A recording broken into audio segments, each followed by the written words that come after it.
Tu pries, tu crois, tu espères. Et pourtant, rien ne change. Des années à supplier Dieu pour une guérison, une réconciliation, une porte ouverte. Mais le silence persiste. Pourquoi? Serait-ce que Dieu n'écoute plus? Non. Le problème n'est pas au ciel, il est souvent caché. En nous. Une erreur subtile, presque invisible, empêche l'exaucement. Cette vérité, peu prêchée, a pourtant été révélée dès les premières pages de la Bible. Aujourd'hui, tu vas découvrir ce qui bloque réellement la puissance de Dieu dans ta vie et comment l'en libérer. Si tu veux enfin voir le ciel s'ouvrir, reste bien jusqu'à la fin. Il existe une vérité spirituelle que peu de croyants osent vraiment regarder en face, mais que Jésus a proclamée avec une clarté bouleversante. Si vous ne pardonnez pas aux hommes, votre Père ne vous pardonnera pas non plus vos offenses. Matthieu 6,15. Ces paroles ne sont pas symboliques. Elles sont une clé spirituelle, un avertissement puissant. Sans pardon, la prière devient stérile. Combien de prières montent chaque jour vers le ciel, remplies de foi apparente, mais en réalité bloquées par un cœur fermé? Nous disons que nous faisons confiance à Dieu, mais nous gardons en nous la colère, la rancune, la mémoire douloureuse de ce que l'autre nous a fait. Cette blessure que nous refusons de traiter devient un mur invisible entre nous et Dieu. Prenons l'histoire de Jean. Un homme pieux, engagé dans sa paroisse, fidèle à la prière chaque matin. Depuis plus de 20 ans, il priait pour la guérison émotionnelle de sa fille, tombée dans une profonde dépression. Il pleurait, jeûnait, suppliait Dieu d'intervenir. Mais rien, pas le moindre signe d'amélioration. Jusqu'au jour où, lors d'un sermon sur le pardon, Jean sentit une voix intérieure lui demander « As-tu pardonné à ton propre frère ?» Ce frère avec qui il avait rompu tout lien après une querelle d'héritage. Jean réalisa alors que toute sa piété, aussi sincère soit-elle, s'était construite sur un sol fissuré par l'amertume. Ce jour-là, il fit le choix de pardonner, et ce fut le début d'un changement. Quelques semaines plus tard, sa fille entama une remontée étonnante. Le mur était tombé, le ciel s'ouvrait. Car voici une vérité que chacun peut proclamer avec foi. Je choisis de pardonner, afin que Dieu puisse agir dans ma vie. Le pardon ne signifie pas que ce que l'autre a fait est acceptable. Il ne s'agit pas d'oublier ou de nier la douleur. Pardonner, c'est choisir de ne plus laisser cette blessure contrôler nos décisions spirituelles. C'est déposer devant Dieu notre droit à la vengeance et lui confier notre justice. Le prophète Ésaïe écrivait « Ce sont vos fautes qui mettent une séparation entre vous et votre Dieu. » Ésaïe 59, 2. Et l'un des plus grands fautes que nous entretenons inconsciemment, c'est de refuser de pardonner tout en demandant à Dieu d'intervenir dans notre vie. Cela revient à prier en exigeant une grâce que nous refusons aux autres. Marthe, 68 ans, avait perdu son mari dans un accident causé par un conducteur ivre. Elle priait tous les jours pour avoir la paix, mais vivait dans la haine de cet homme, qu'elle n'avait jamais revu. Des années de colère silencieuse, de larmes dans la solitude. Jusqu'au jour où, en lisant la parabole du serviteur impitoyable, Matthieu 18, 21-35, elle comprit. Elle était cette femme qui avait reçu le pardon de Dieu, mais refusait de le transmettre. Dans une prière difficile et courageuse, elle prononça « Seigneur, je lui pardonne, même s'il ne le mérite pas. » Ce jour-là, elle sentit une paix surnaturelle l'envahir. Pour la première fois depuis l'accident, elle dormit sans cauchemar. Il faut comprendre ceci. Tant que nous portons la rancune, nous bloquons la grâce. Le pardon libère non seulement l'autre, mais surtout nous-mêmes. C'est une clé qui déverrouille les cieux. Jésus n'a pas dit de pardonner quand l'autre demande pardon, mais de pardonner toujours. Pardonne-nous nos offenses, comme nous pardonnons aussi à ceux qui nous ont offensés. Cette phrase que nous récitons si souvent est en réalité un pacte spirituel. Mais pourquoi est-ce si difficile? Parce que l'ennemi de nos âmes sait que tant que nous gardons la rancune, il peut garder la main sur notre vie. Il sait que le non-pardon empoisonne notre foi, nos pensées, notre cœur.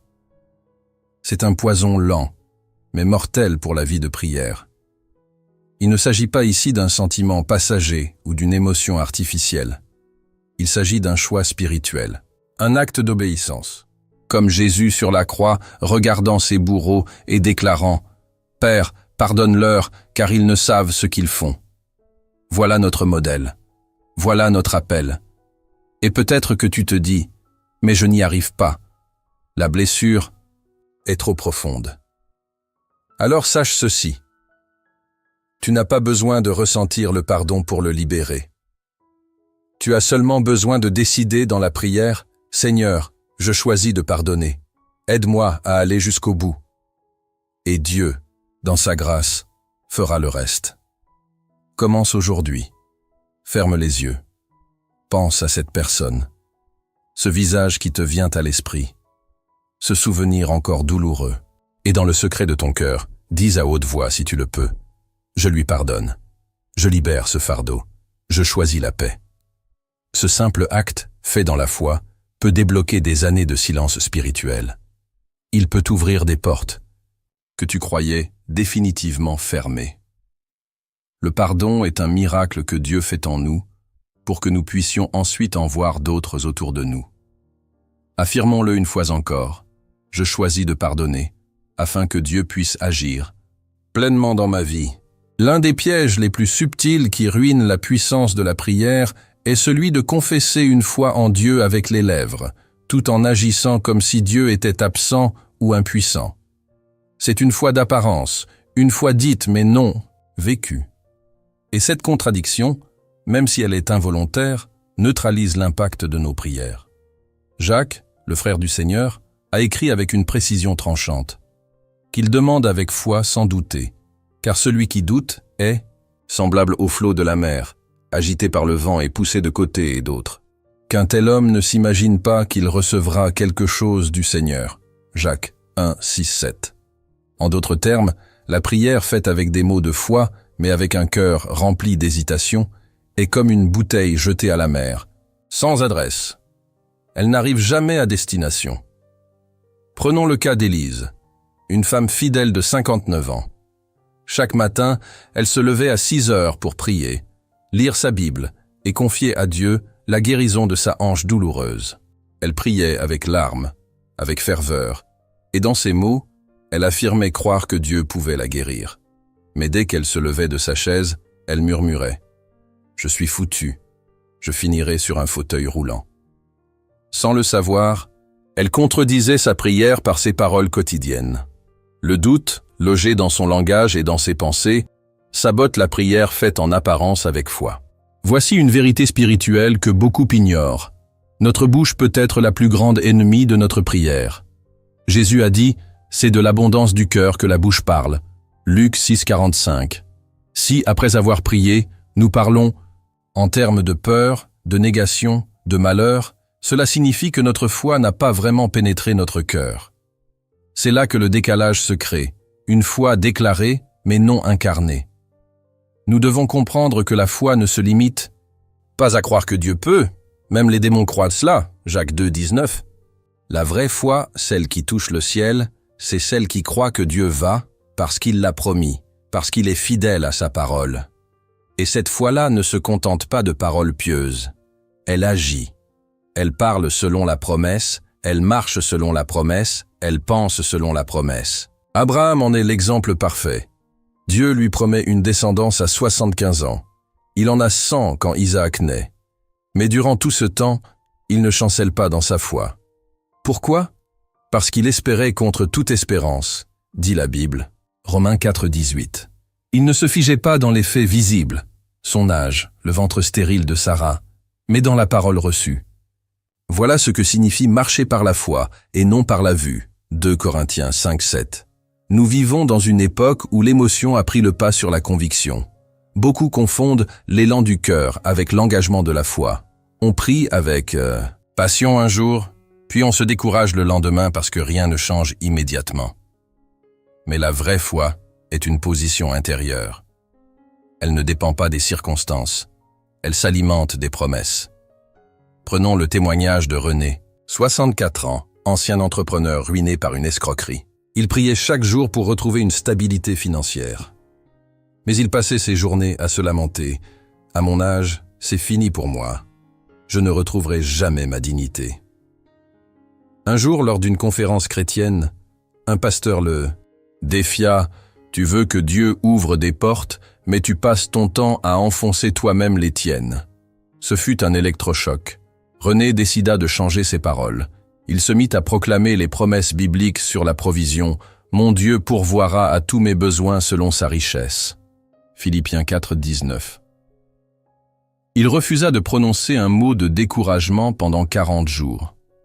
Et durant cette période, sans l'avoir prévu, un ancien partenaire lui proposa un projet qui allait lui redonner son autonomie financière. Le ciel avait entendu, parce que la foi était enfin devenue cohérente avec ses actes. Voici une affirmation de foi que chacun peut proclamer. « Ma foi s'aligne avec mes paroles et mes actes, car je sais que Dieu est fidèle. » Il est temps de surveiller ce que nous disons après avoir prié. Chaque parole négative est comme une flèche tirée contre notre propre prière. Ce que tu dis en sortant de ta chambre de prière est aussi important que ce que tu y dis. Nos paroles sont prophétiques. Elles envoient un message à notre propre âme et à l'univers spirituel. Et cela vaut aussi pour nos actions.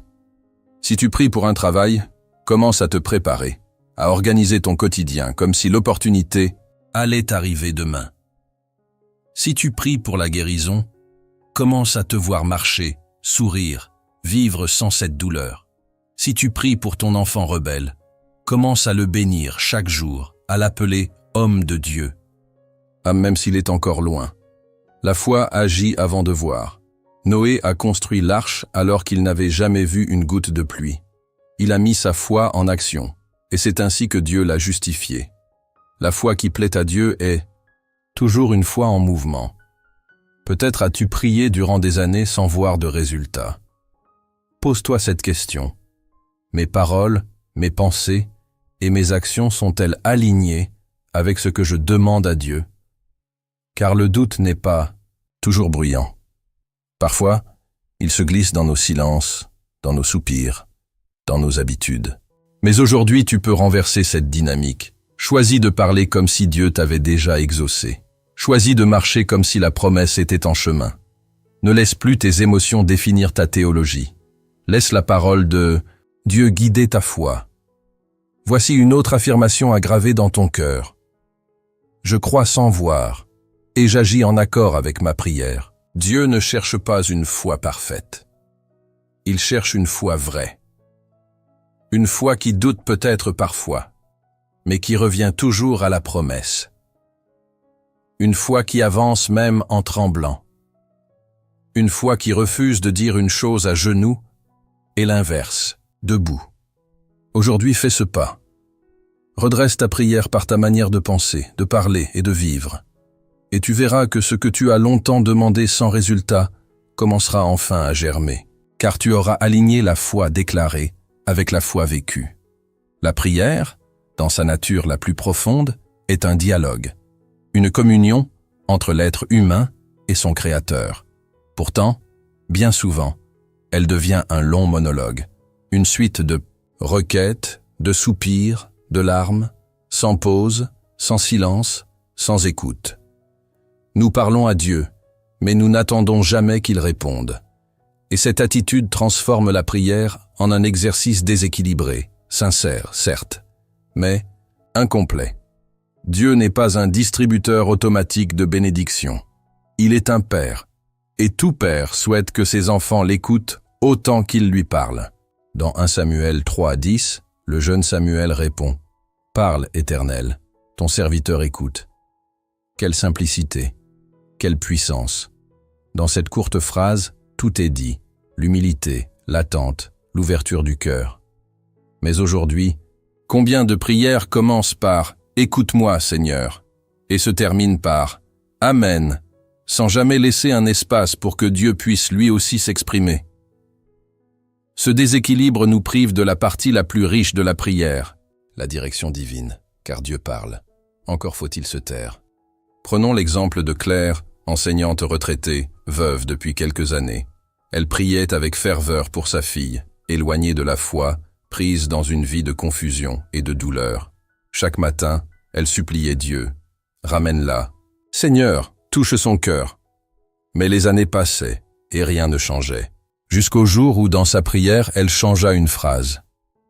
Elle dit simplement « Seigneur, que veux-tu que je fasse ?» Et dans le silence qui suivit, une idée douce et ferme émergea. Écrire une lettre. Une lettre d'amour, sans reproche, sans morale, juste pour dire à sa fille qu'elle était précieuse, aimée, attendue. Cette lettre fut le point de départ d'un retour progressif à Dieu. Claire avait compris que parfois, la réponse ne vient pas dans un miracle, mais dans une instruction. Et que Dieu ne donne d'instruction qu'à ceux qui écoutent. Affirmons ensemble cette vérité simple mais puissante. Seigneur, je me tais pour t'entendre. Écouter Dieu, ce n'est pas toujours entendre une voix audible. C'est souvent une pensée insistante, une paix soudaine, une conviction intérieure, une écriture biblique qui devient vivante, un mot entendu qui touche notre âme. Mais pour capter ces signaux, il faut créer de l'espace. Il faut cultiver le silence intérieur. Il faut ralentir.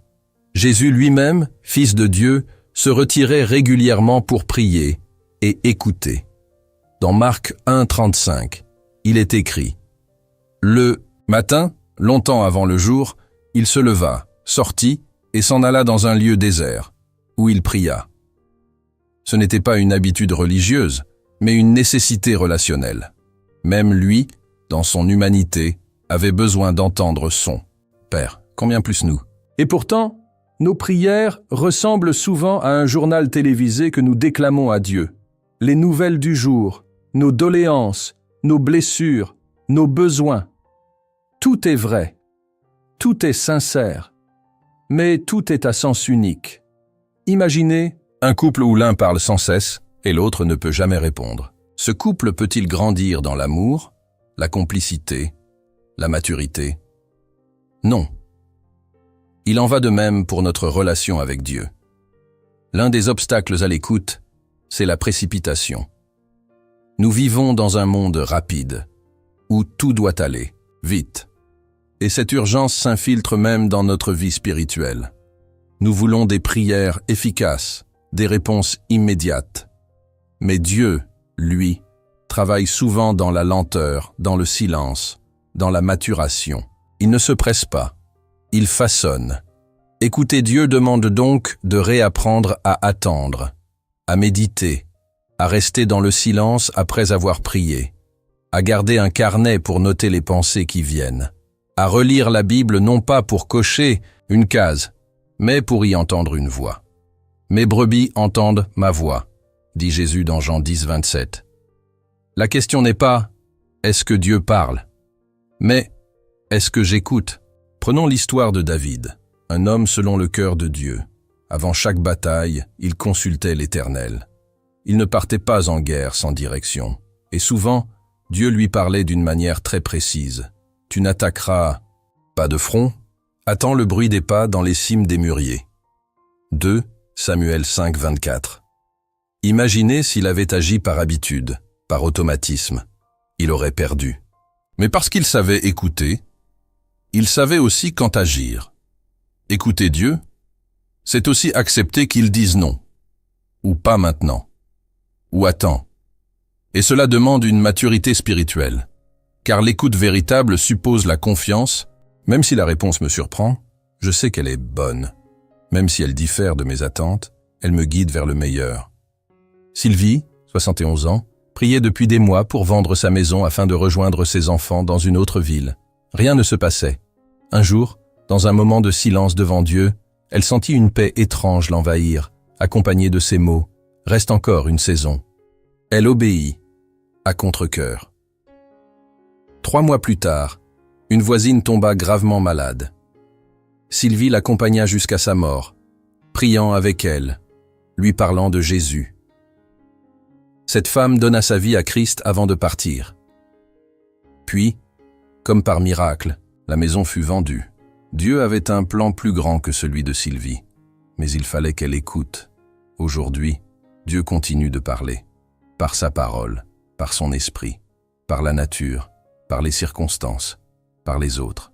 Mais si ton cœur est rempli de bruit, tu passeras à côté. Il faut apprendre à calmer l'âme, à se tenir en silence, à dire comme le psalmiste « Je fais taire mon âme, je la rends semblable à un enfant sevré auprès de sa mère ». Psaume 131:2. Et si tu fais cela, tu commenceras à percevoir sa voix. Ça, elle n'est pas toujours spectaculaire. Elle est souvent douce, paisible, mais claire. Et cette voix devient ton guide, ta boussole, ta lumière dans la nuit. Alors aujourd'hui, après avoir prié, ne te précipite pas vers tes activités. Reste là, même quelques minutes. Respire, attends, écoute, note. Et tu découvriras que la prière n'est pas seulement une demande, c'est une relation. Répétons ensemble cette vérité. Seigneur, je me tais pour t'entendre. Et que ce ne soit pas juste une phrase, mais une posture de vie. Comment réclamer ce que l'on ne connaît pas? Comment prier avec assurance sans savoir ce que Dieu a déjà mis à notre disposition?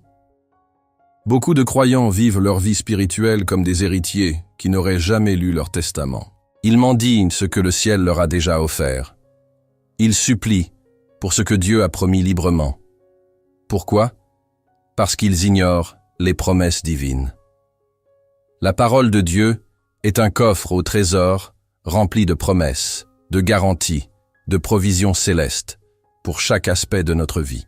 Et pourtant, des millions de prières sont faites chaque jour dans l'ombre de l'incertitude, de la peur, de l'ignorance. Dieu a parlé, Dieu a juré, Dieu a consigné sa volonté dans les Écritures, mais peu prennent le temps d'y plonger avec foi, avec soif, avec précision. Il est écrit dans Jean 15:7. « Si vous demeurez en moi et que mes paroles demeurent en vous, demandez ce que vous voudrez, et cela vous sera accordé. » Remarquez bien, la condition n'est pas juste de croire, mais de demeurer dans sa parole, de la connaître, de la méditer, de la faire vivre en nous. Car c'est elle qui transforme nos prières incertaines en déclarations puissantes. Prenons l'histoire de Michel, ancien chauffeur routier. Après un grave accident, il se retrouva sans emploi, sans espoir. Il priait chaque jour « Seigneur, aide-moi, fais quelque chose ». Mais ses prières étaient vagues, confuses, pleines de désespoir. Jusqu'au jour où un ami lui donna une Bible et l'encouragea à lire Philippiens 4:19. « Aimons, Dieu pourvoira à tous vos besoins selon sa richesse, avec gloire en Jésus-Christ. » Cette promesse, Michel ne l'avait jamais lue, et ce fut comme une lumière dans la nuit. Il la récita, l'écrivit, la proclama chaque jour. Peu à peu, sa prière changea. Elle devint ciblée, pleine de foi. « Seigneur, tu as promis. Je m'appuie sur ta richesse, pas sur mon vide. » 2 mois plus tard, une proposition d'emploi inattendue arriva. Le miracle avait commencé par une promesse. Voici une vérité à proclamer avec force. Je m'appuie sur tes promesses, Seigneur, elles sont ma garantie. Trop de croyants s'approchent de Dieu comme des orphelins incertains, alors qu'ils sont enfants du roi. Pourquoi? Parce qu'ils ne savent pas ce que le Père leur a légué. La Bible contient plus de 7000 promesses, couvrant chaque domaine: paix, santé, provision, restauration, sagesse, force, pardon, direction. Mais une promesse non connue est comme une clé oubliée dans un tiroir. Elle ne libère rien. L'ennemi, lui, connaît la puissance des promesses. C'est pourquoi il fait tout pour nous en détourner. Il nous pousse à lire la Bible comme une obligation religieuse, plutôt que comme un acte de survie. Il nous distrait, nous endort, nous décourage, car il sait, un chrétien rempli de promesses est dangereux. Il prie avec autorité, il déclare avec confiance, il résiste avec puissance. Regardons l'exemple de Jésus face au diable dans le désert. 3 tentations, 3 réponses, et à chaque fois, il est écrit. Jésus n'a pas discuté, il n'a pas supplié, il a cité la promesse, il l'a utilisée comme une épée, et Satan a fui. Voilà notre modèle, voilà notre arme. La promesse divine n'est pas un mot vague, c'est un engagement du Dieu vivant, confirmé par son caractère, son nom, son sang. Quand Dieu promet, il ne ment pas. Dieu n'est pas un homme pour mentir, ni un fils d'homme pour se repentir. Ce qu'il a dit, ne le fera-t-il pas? Nombre 23, 19. Mais encore faut-il connaître ce qu'il a dit. L'ignorance des promesses produit une foi fragile, une foi qui espère sans oser, une foi qui prie sans attendre, une foi qui doute sans cesse. Mais la connaissance de la parole produit une foi ferme. Elle transforme la prière en déclaration de foi. Elle donne des racines à l'espérance. Sylvain, 73 ans, traversait une saison de solitude profonde après la mort de son épouse. Il priait, mais ses prières étaient des pleines de tristesse. Jusqu'au jour où il tomba sur Ésaïe, 46, 4. « Jusqu'à votre vieillesse, je serai le même, jusqu'à votre vieillesse, je vous soutiendrai. » Il fut bouleversé.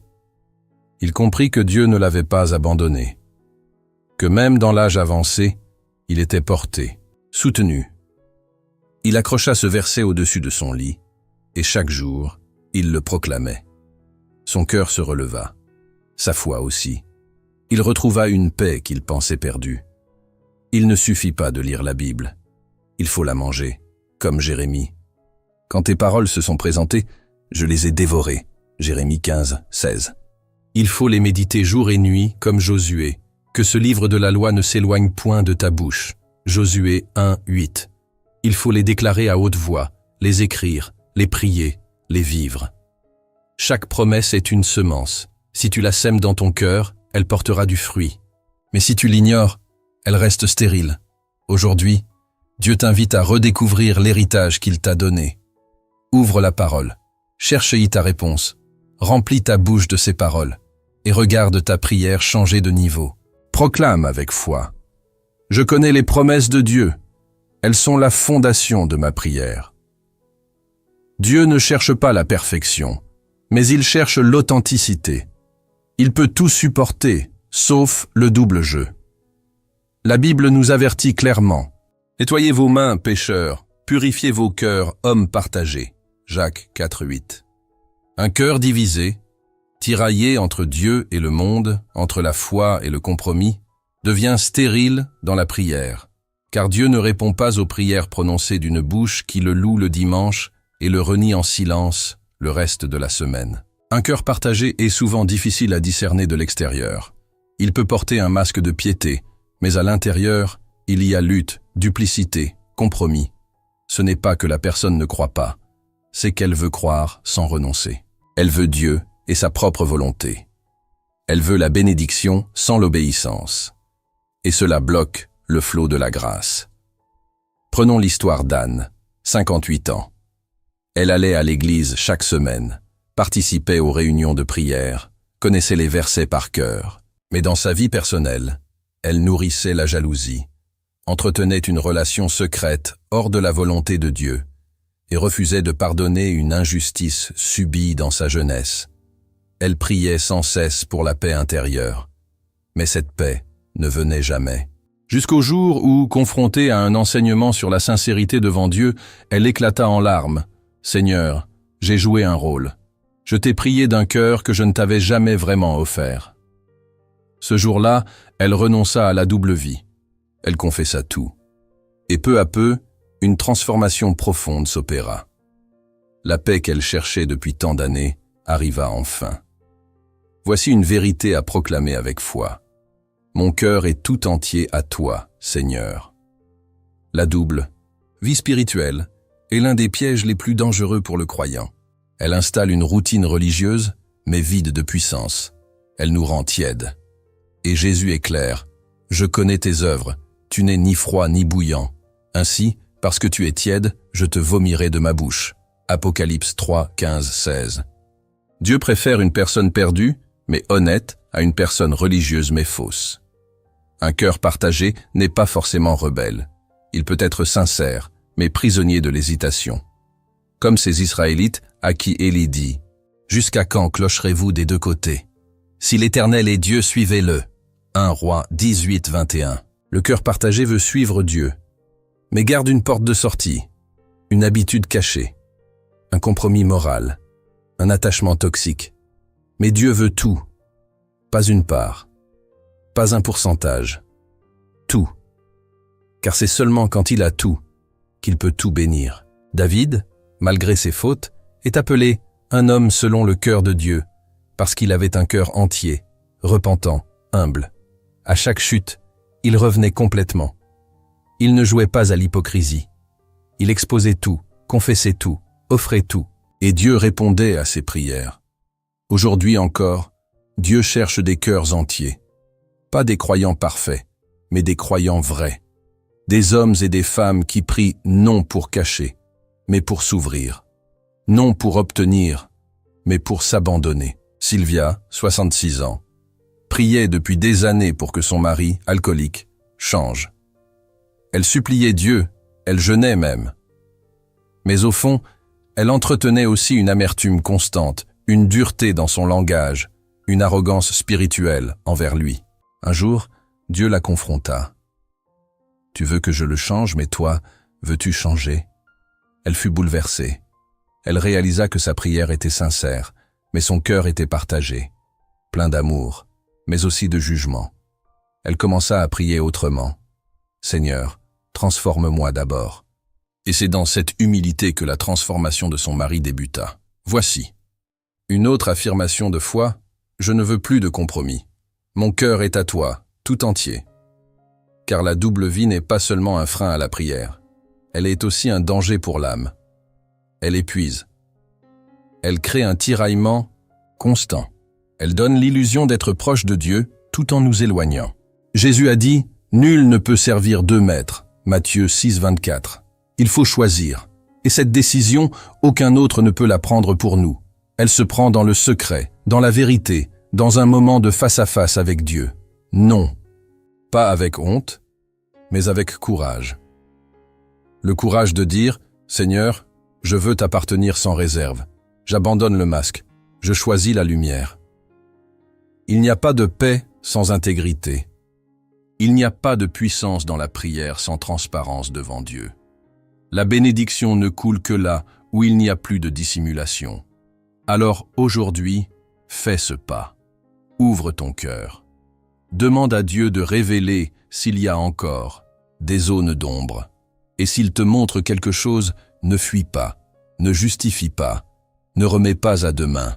Offre-lui tout, et tu verras, ta vie de prière prendra une toute nouvelle dimension, parce que Dieu répond au cœur vrai. Combien de prières n'atteignent jamais leur plein accomplissement simplement parce qu'elles sont abandonnées trop tôt? Le découragement, l'attente prolongée, le silence apparent de Dieu pousse tant de croyants à laisser tomber, juste avant que le miracle n'éclate. Pourtant, la Bible est claire. Celui qui persévérera jusqu'à la fin sera sauvé. Matthieu 24, 13. Et cela s'applique aussi à la vie de prière. La persévérance, ce n'est pas simplement continuer par habitude. C'est refuser d'abandonner, même quand tout crie « inutile ». C'est prier une fois, 10 fois, 100 fois, et rester dans la foi comme si c'était la première, avec la même ferveur, le même espoir, le même amour. C'est tenir, coûte que coûte. Dans Daniel 10, nous voyons un exemple frappant. Daniel pria pendant 21 jours sans réponse. Ce n'est que le 21e jour qu'un ange lui apparut, lui révélant que la réponse était partie dès le premier jour, mais qu'une guerre spirituelle avait retardé sa venue.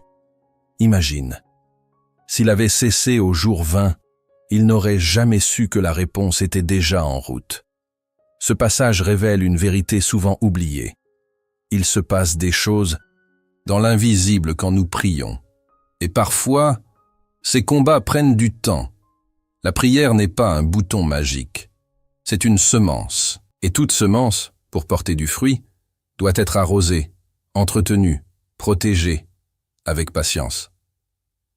Le problème, c'est que notre monde moderne est formé par l'instantané. Nous voulons des résultats rapides, des réponses immédiates. Mais Dieu travaille selon l'éternité, pas selon l'urgence.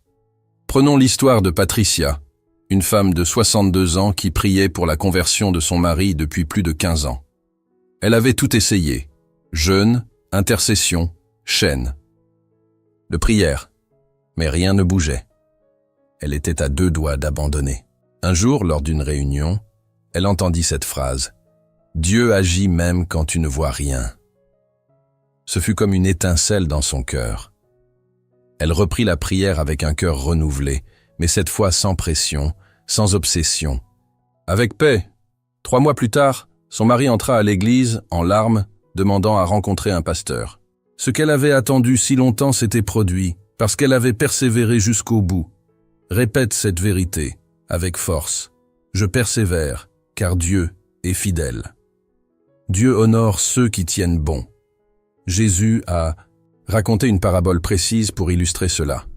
Celle de la veuve et du juge inique. Luc 18. Une femme sans pouvoir, sans ressources, revient jour après jour supplier un juge injuste. Et même ce juge, à force d'être harcelé, finit par céder. Jésus conclut. Et Dieu ne ferait-il pas justice à ses élus qui crient à lui jour et nuit, et tarderait-il à leur égard? Il le dit clairement. Notre persévérance a un poids dans le ciel. Il faut aussi comprendre ceci. Chaque jour de prière est un jour de préparation. Parfois, Dieu retarde la réponse, non pas parce qu'il nous oublie, mais parce qu'il nous façonne. Il travaille en nous autant qu'autour de nous. La persévérance creuse en nous des racines. Elle nous rend solides. Elle purifie nos motivations. Elle augmente notre capacité à recevoir. David, avant de devenir roi, a attendu plus de 15 ans après l'onction. Joseph a attendu 13 ans entre le rêve et sa réalisation. Abraham a attendu 25 ans pour voir naître Isaac. La promesse n'est pas annulée par l'attente. Elle est renforcée, solidifiée, testée. Mais attention, persévérer ne signifie pas répéter mécaniquement la même prière chaque jour sans vie. Persévérer, c'est garder la foi vivante, c'est nourrir l'espérance. C'est parfois se taire devant Dieu, mais rester dans l'attente.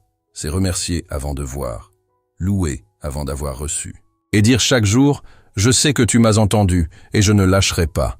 Le diable ne craint pas la prière occasionnelle, il craint la prière persévérante, celle qui ne lâche pas, celle qui revient, celle qui creuse, parce qu'il sait que cette prière finit toujours par briser les murailles.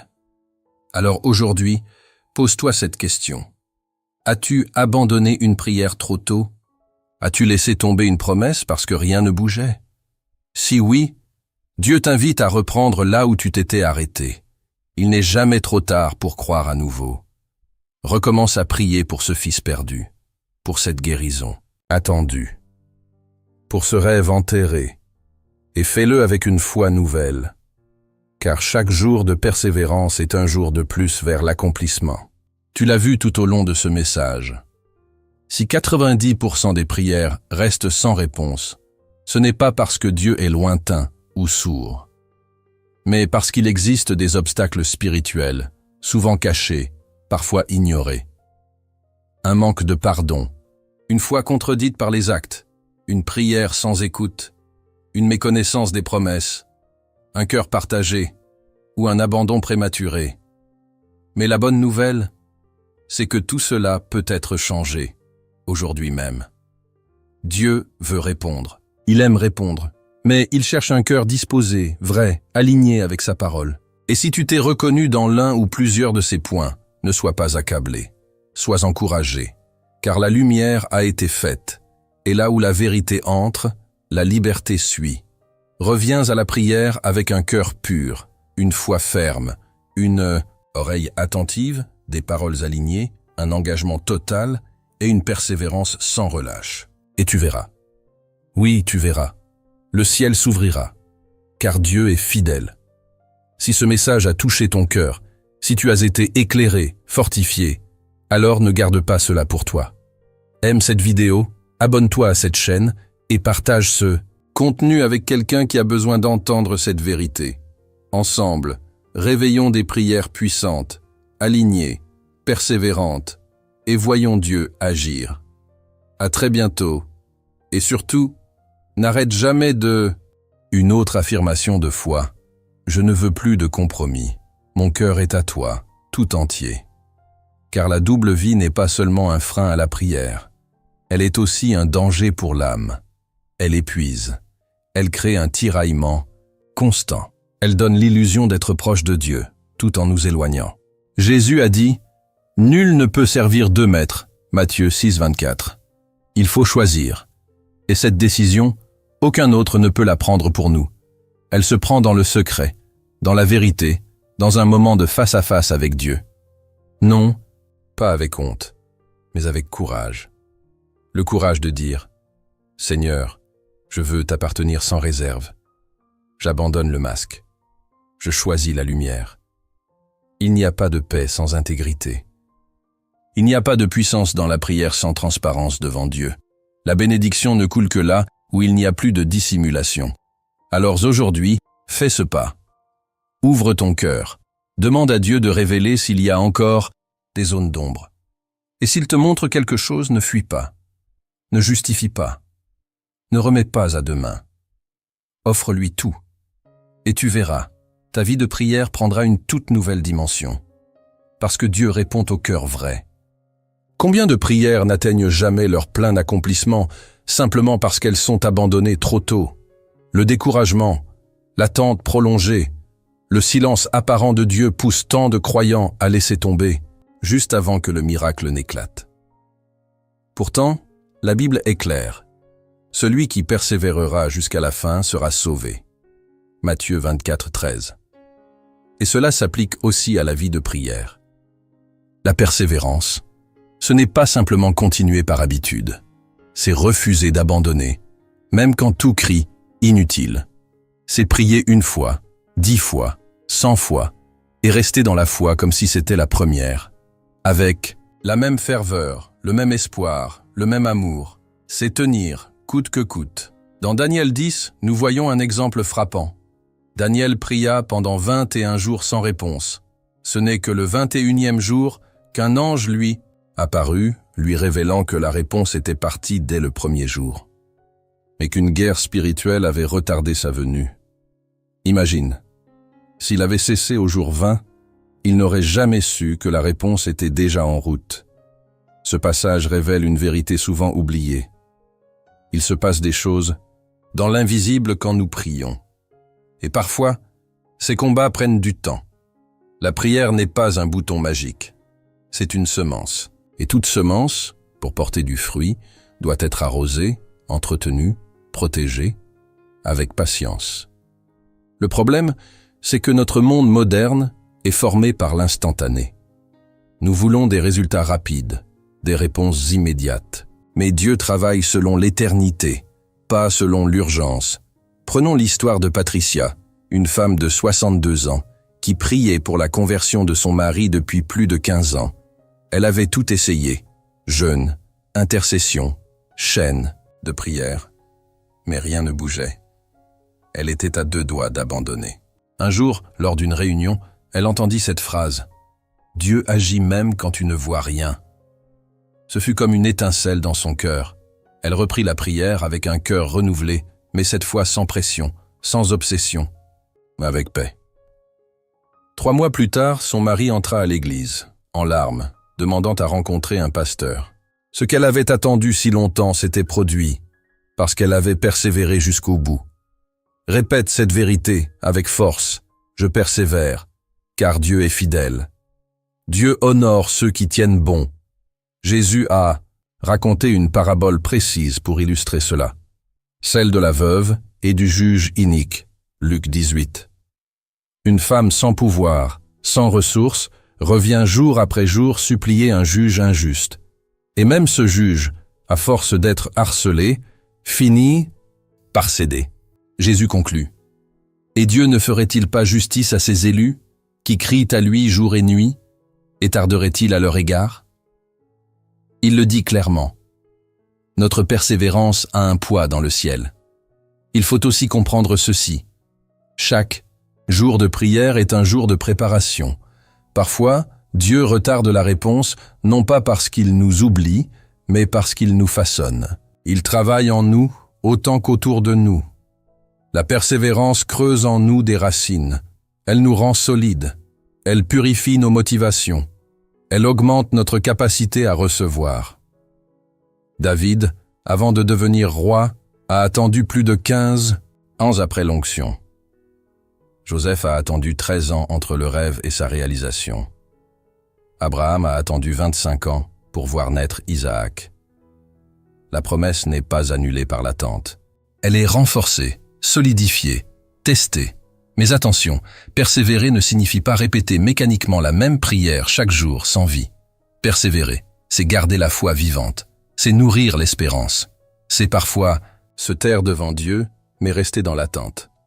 C'est remercier avant de voir, louer avant d'avoir reçu. Et dire chaque jour « Je sais que tu m'as entendu et je ne lâcherai pas ». Le diable ne craint pas la prière occasionnelle, il craint la prière persévérante. Celle qui ne lâche pas, celle qui revient, celle qui creuse, parce qu'il sait que cette prière finit toujours par briser les murailles. Alors aujourd'hui, pose-toi cette question. As-tu abandonné une prière trop tôt? As-tu laissé tomber une promesse parce que rien ne bougeait? Si oui, Dieu t'invite à reprendre là où tu t'étais arrêté. Il n'est jamais trop tard pour croire à nouveau.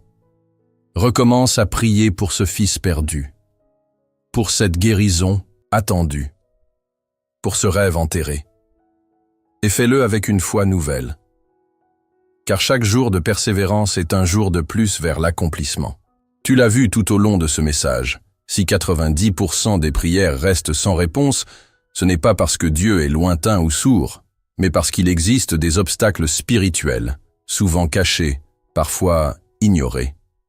Un manque de pardon, une foi contredite par les actes, une prière sans écoute, une méconnaissance des promesses, un cœur partagé ou un abandon prématuré. Mais la bonne nouvelle, c'est que tout cela peut être changé, aujourd'hui même.